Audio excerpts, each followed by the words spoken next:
Hi, and welcome to an animation breakdown video. My name is Mike York. I've been an animator in the video game industry for a little over 15 years. Worked on some really cool stuff recently like God of War Ragnarok and some stuff in the past like GTA 5, all kinds of stuff you've probably played. So I'm really excited to kind of dive into the documentary of Grounded 2. If you have not seen it yet, I have pretty much reacted to the entire documentary. It's like 2 hours long. I'll leave a timestamp up here. You can kind of go check out the whole video. But in this video here, I wanted to dive into just the animation aspects of it. In my previous video, I was unable to do that. My microphone got muted. I had to cut out like a huge section, and it was really important. So I wanted to dive into the animation technology that they used in The Last of Us Part 2. So let's dive in and take a look. This is what I wanted to talk about right here, their next-gen animation system. One of the biggest animation upgrades that we wanted to add to this project was motion matching. Wow, look at that. The way that it works is it takes a pool of animation data and it picks the most appropriate clip to blend together and create just very fluid and organic movement. Dude, We want these that little section here that they just showed. animation upgrades that we wanted. Let me slow motion this here. So they're talking about matchmaking, a match move system, which is basically blending all of these multiple animations together and kind of in an amalgamation into one thing that kind of makes sense, right? And it looks like it works pretty well. Like if you look, her foot is even planting down and it's just moving her body and taking on the, it's kind of separating the upper body and lower body is what it looks like in a very nice way. So these animations usually would be blended together, in a blend state inside a blueprint, and they're kind of just blending over a couple frames usually.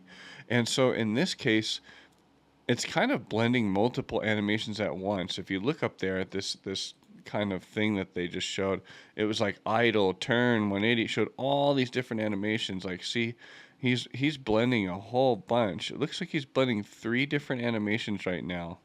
If you look, there's one here, and one here. That's what it looks like is happening. And see, look at that. He even turns his body and plants his foot there. That was really cool. And then he starts walking backwards really nice. Look at that. Wow. Pretty good, dude. This match move system is really amazing. You know, you don't realize it, but these type of things are, let me zoom in here. These things are brand new. This is brand new tech. There's no other companies that I know of that are doing this or did this at that time. Okay, so this whole system is something that a lot of people have been trying to develop and talk about, but they kind of haven't done it yet, and they haven't done it well. And when you look at The Last of Us 2, you can really see that they're blending all these like when I played the game, that's one of the most things I was impressed about was like the animation blending and the way everything looked like when you're moving around in the game, basically like the locomotion of the character and all the how it blends. And wow, I was really impressed by that as a developer because I thought, how are they making it look so good? And I didn't know what they were doing. And now I can see what they're doing. They're using this match move system, and it's really, really impressive stuff. And this is the future of games. This is what Unreal Engine 5 is doing now. And a lot of, in the future, in the next year or two, more and more games you're going to see like this. It's really, really incredible stuff. We want these characters to just feel grounded and believable in the world, properly shifting their weight and moving the way a real human would. Wow, see, look at Ellie as she moves around. As she twists and moves around, it looks really, really good. To capture all of those on the stage, we use something called a dance card. A dance card. Choreographed set of patterns that the actor can move on the floor. Basically, that's creating this like bank of little pieces of animation. The motion matching system just pulls from that bank. Motion matching. That's what it's called, motion matching system. That's pretty cool, dude. All the animation is necessary to have them move perfectly in any arbitrary way. When it works, it's like so far and away better than any other animation technique. It's like Yeah. a quantum leap of the highest order in terms of quality. I agree. Like I said before, it's something I've never seen before in a game. You can see it. Look at her moving side to side, and wow, look at that running backwards, jumping. Dang. Any one mechanic is not. It just blends so well. And usually in a video game, it does not do that. It will pop. It will turn really weird. The feet will slide. You will see some really weird oddities in a game usually when you're jerking the character around as they're walking around and moving. And it looks so good on Ellie right now. And maybe anything you haven't seen before. It's the combination of how it all comes together, the way Yeah. it works with the animation system. The new stuff we're talking about is like, oh, you can be in grass. She went into the grass. Watch yourself. Like one of the biggest things we do in the demo is jump a gap. It's tough. See, these are multiple things stringed together, so it allows you to run and throw this thing at the same time. And there, it may seem like something simple, but some of these animation implementations that they're doing in here are very complex. That's what they're trying to express here.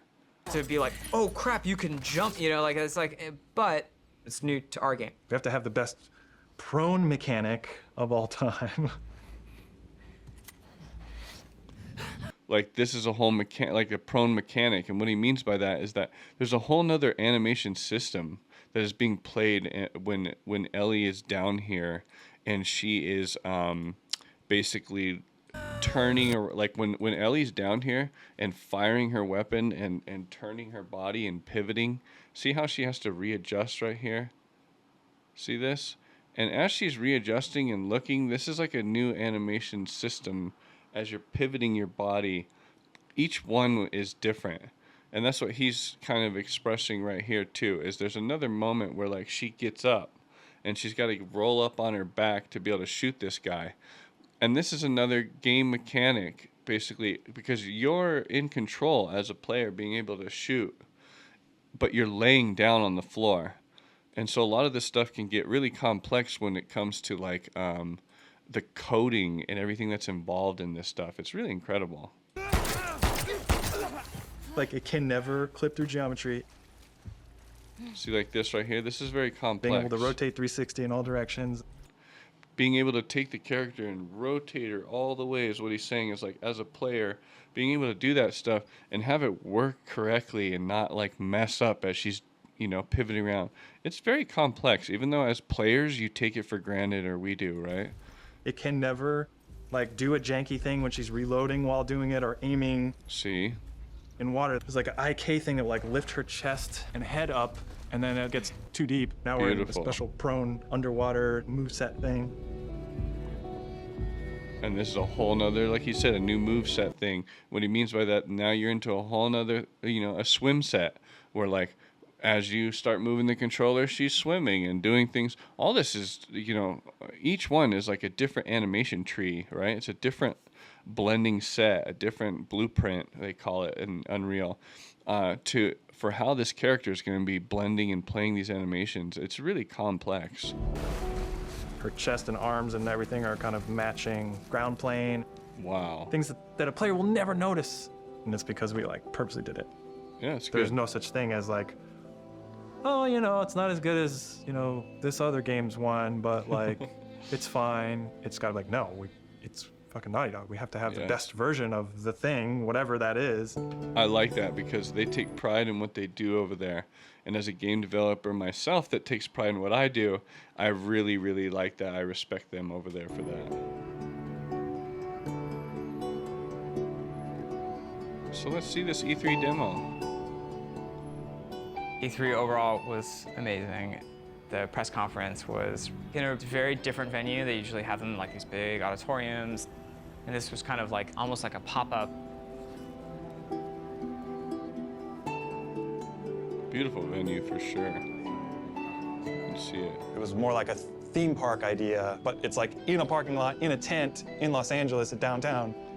Looks like they tried to theme it after, you They know, the built trailer the whole they saw. crazy church thing, which Look at was that. Wow, look pretty at that. rad. It was super cool. It was better than we expected. Yeah, nice turnout. It's really nice. I like the atmosphere that they've created to showcase the trailer. Look how many people are there. Holy moly. And you could feel like the tension of people trying to figure out what is this press conference, what's going on, what game are they going to show here.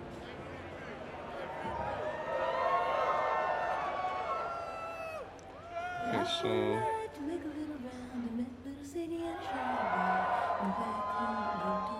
On the Naughty Dog logo, you get this big cheer. On the Ellie reveal, you get this big cheer.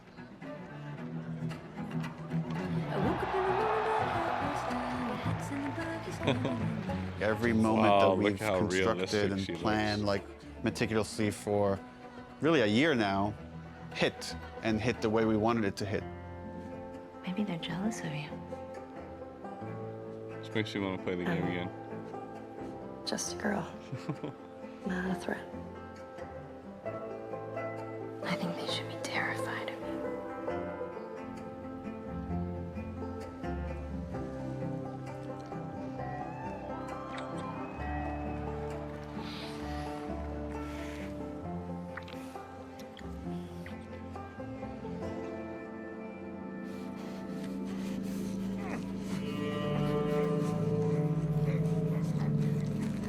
Okay, let's see if we can get back to the animation systems that we're using here.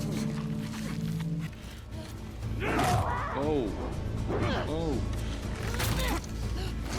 See, this animation system alone right here is really impressive. Because he's got like a state, look, he's got a new state of animation that he plays of him being exhausted after being almost dead. Oh, and then she just ends him. Terrified. Wow, the facial animation on Ellie looks so good.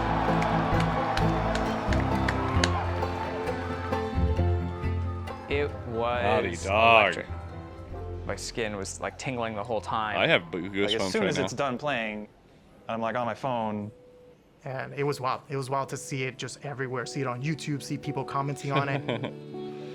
You know what? As a game developer, it's such a cool experience to when your game finally releases to the public and everyone's talking about it and tweeting and sharing YouTube reactions. It's so fun. You finally get to see everyone's reaction to the game and see what people think. It was a and really special moment. you're just geeking out I over the shipped comment something, section. like you as a know? level designer. There was such a reaction to the animation fidelity. Holy Yeah. crap, this is the best looking animation I've ever seen. Are you kidding me? We're on the forum, That's awesome. See, that's really cool for the animators out there. Shout out to you guys. going through the messages, seeing how much people think it's amazing. Someone's like, sort of cynically, that our stuff was fake.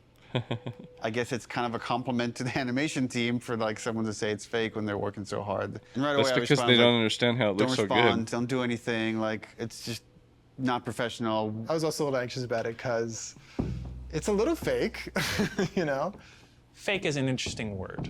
There's an argument that he's right. It's not the final polished game. You can't just play this demo in any way. You have to play it in this very specific way. Yeah. So what they're saying is that they haven't implemented the animation systems yet. So when you see the trailer, you're seeing like canned animations, meaning you're seeing like it's not actually like hooked up to the controller, right? Like, and it's not playable. But if that makes sense. But before we even show the demo, it's like, let's not put anything in there we feel like we can't do. There was no thing of like, we don't know how we're gonna do that. It was just, we There you go, literally yeah. just don't have it systemic yet. You know, like systemically, a guy pulling you out from underneath a car, we didn't have that hooked up yet. Yeah. See what he's saying? We don't have that hooked up yet, meaning he hasn't coded it to work in the game with the controller as you're pushing buttons and all that stuff. But they have the animations done. They have the ideas of it. They have the ins and outs of the animations, right? What they need.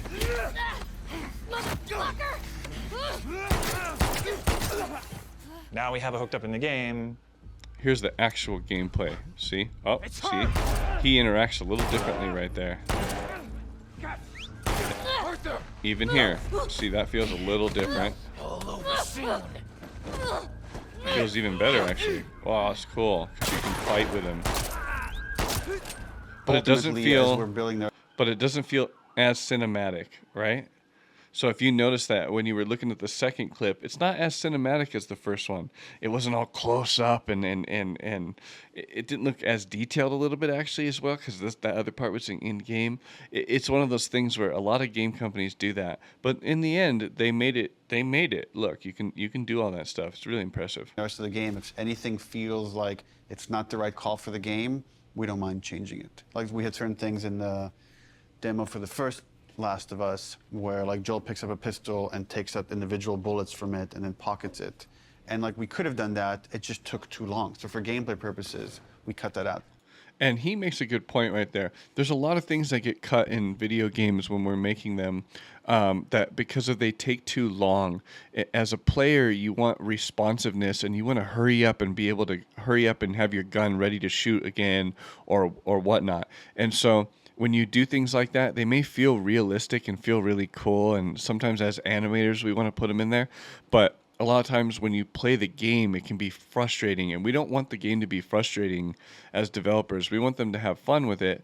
So if there's certain things that make you frustrated, we will remove them from the game kind of if need be. I was talking to other animators and they were like, yeah, man, they think it's fake. They have no idea. Like, it's awesome. The same animators who made this demo are going to make the final game, so like I don't know what you're talking about. Well, they think it's fake, like I said, because it's so impressive. It was so well done. Even I remember watching it going, whoa, how did they do that? Dang, they really know how to blend animations together really well over there because of the system that they were using. And you know, I was just looking at something when I paused this screen, and that is, look at this girl's desk that she's working at. It's really cluttered. Even the stuff that she hangs up, look, it's like overlapping it and just pasted on top of each other. And if you look at her monitor, it's got like all these tools that are stacked on top of each other, even though she has another monitor over here to the right. It looks like she's got all these tools like on like and look at her desk. Well, I cannot work like that. Me personally, I have to have my workstation really, really clean and organized, or else my brain doesn't want to focus. You know, I don't know how to explain it, but it's just different. So I thought that was really interesting. I wanted to point that out. Even, you know, nothing against her. She can probably work fine like this, but for me, I cannot work like that. Mentally, it messes with me. They were confident, which I'm glad. We knew what we were doing and we knew how special it was. It was a little bit of a microphone drop to the industry, and for many it was inspirational, and they were excited to be able to add some of those details to their games and their future games. And you know, he makes a really good point there, and I wanted to touch on that, which is Naughty Dog has been an inspiration for me as a developer. You know, I'll be working on different games, and even when I was working on GTA 5 and Red Dead 2, you know, I remember telling my lead, like, oh, have you seen what they're doing with Last of Us? You know, they got so annoyed with me, basically, of pitching stuff that they were doing in Last of Us that we should be doing in our game, because I was so impressed with what they were doing. Animation wise, it was really impressive to me because no other company was doing what they were doing. They were making combat feel really close up and visceral. They were making animations blend together like nobody else. So it was, you know, inspiration sort of. And for some of them, it absolutely freaked them out to see this might be the new bar that's expected for other games to follow. Part of me is like, oh See shit, this? Like, they're fucking calling us out. It's like, we have to deliver this. wow. Like, we always were gonna, but now it's like people have called us out, so we have to do Well, you should do it no matter what. a full body throw animation when you pick up a bottle and you're running, and not just a partial animation because that guy fucking called us out. Well, I guess I'm glad people call him out, right? Wow, look at that though. It The works real really challenge well. is making the whole game look as good as this one controlled situation. We come out of E3 and hopefully we've set the standard for this, what the rest of the game needs to feel like. Well, they did. They did just that.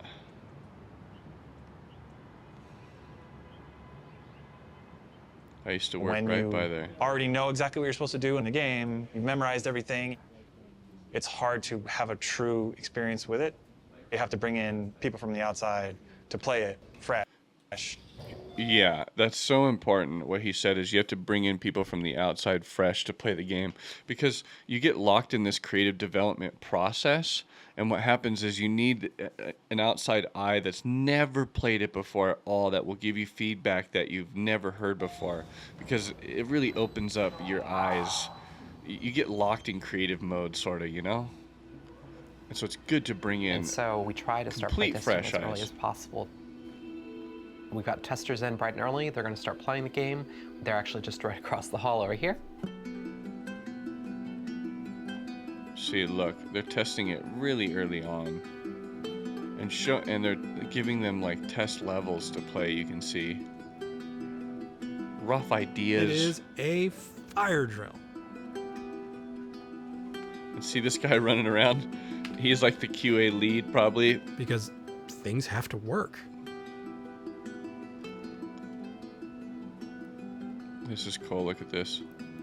Watching all the people play. So I'm currently watching the 10 people that we have in at the moment focus testing. That's sick. We've got all of their screens up, so I can kind of watch all of them at the same time, generally keep track of any kind of recurring patterns or how long people generally take in certain areas. They do things we haven't thought of. And it really shows us where our holes are. It's like, maybe I should change this. Maybe I should try that. You know, I used to be a game tester, and that's exactly what our job was to do, is that, like, you really want to break the game. You want to try things that no other player is going to try. You want to, how do I say this? There's, like, certain things that happen in a game which are called exploits. And if you can get an exploit to happen, like you can hide in an area where an enemy can't get you. Let's say you jump up on top of a rock, and when you get on top of that rock, the enemy can no longer get you. That's an exploit, sort of, right? Because the enemy needs to be able to attack you, and you shouldn't be able to cheat the game. And so when you have a bunch of testers early on, they will find moments like that. It's really cool. This player's pretty lost, trying to figure out this puzzle here, and they're trying to jump on a truck. He's got a really awesome solution here where he's putting this plank on a dumpster, and now he's moving the dumpster around. So we'll probably have to go in there and like try and fix some of that stuff up, but we'd rather figure that out now than in 6 months.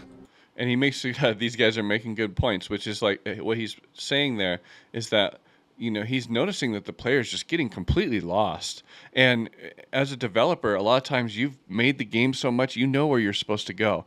But when you give it to someone who's never played it before, they might sit there for 30 minutes wandering around, and then you realize, oh crap, as a designer, you've done a bad job at designing, because you need to lead them a certain way, and it needs to follow a certain path, sort of your intended path. So your intentional path. I don't know how to say it, but you know what I mean. Puzzles like this one, that although they're figuring out the puzzle, they're actually not doing it in the kind of order that I'd like. What would be better is if they came into the space and realised, okay, that's the thing I need to be like climbing up to or getting to.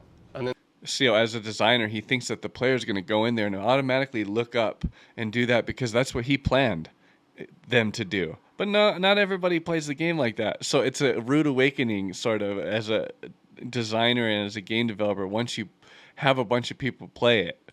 Then they can kind of work backwards from there and go, well, if I need to get there, how do I get up? Oh, I can get up on this thing. It's quite heartbreaking when you see people who are like really confused or don't get it, and it's something you think like it should be obvious, but it's not at all. But it's good data. It's very good data because it's teaching the designer what he needs to fix. We've had a few people on the team that have been really passionate about making our games even more accessible for people with different kinds of disabilities and making sure as many people as possible can experience our game. And I think that's great. Accessibility is something that, like, definitely go check out the rest of my other video here. I'm going to go back into full screen here.